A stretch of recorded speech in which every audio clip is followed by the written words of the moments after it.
I'm Mary Lou Gammon, and I am the President and CEO of G2 Educational Services Incorporated here in Tucson, Arizona.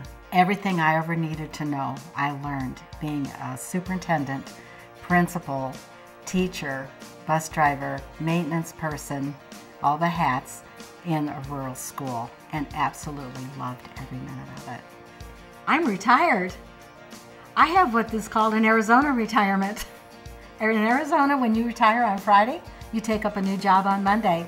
I started my business about 3 years before I retired, and this is my retirement. G2 is an educational services company that provides school districts with facilitation when they're working on school improvement projects. When No Child Left Behind became law, school districts in Arizona were required to hire an outside facilitator for their school improvement programs. And I was trained by the State Department of Education here and was put on a list of choices for school districts so they could have their external facilitator. G2 Educational Services mainly works with K-12 school districts. However, in the past we have done some work for the county offices. One of the projects I think that has been most successful in what I've done has been in a Navajo high school.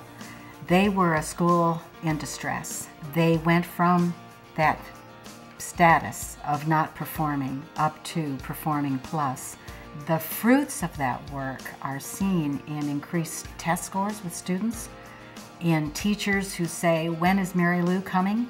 Because we have some questions, or we want her to look at this that we're doing." And it's very satisfying to be able to give back, I guess, in a sense. An example of a project that I'm currently involved in is a curriculum audit.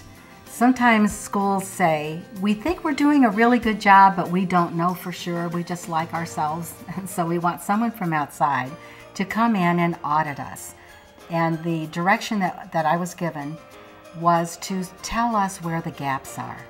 We know we're working on lots of different things. Are we missing something?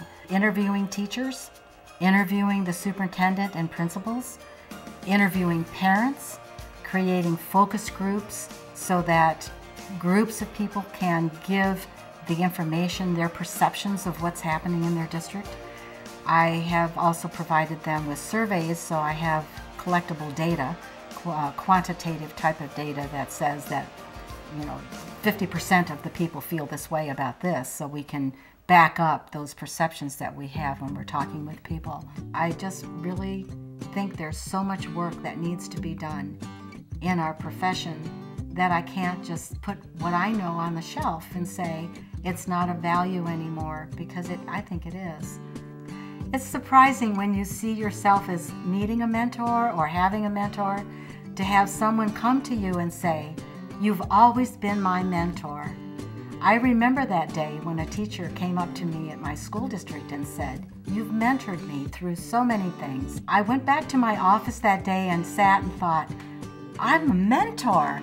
I really didn't realize that I had gained that much during my experiences to actually be seen as somebody who would be relied upon. I said this in a meeting last week at the university level. There's one thing about educators. You put up a barrier, and we will find a way to break that barrier down and do what's right for the kids.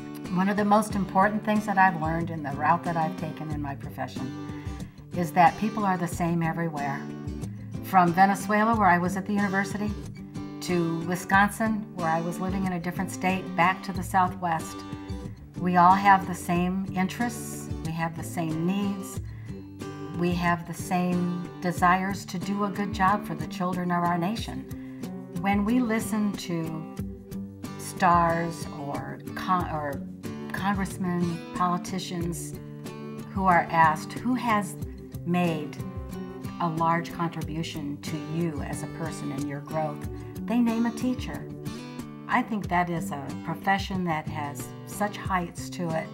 We can influence those children, and if that passion is not there, then that's not where you need to be. You really need to believe that you can make a difference.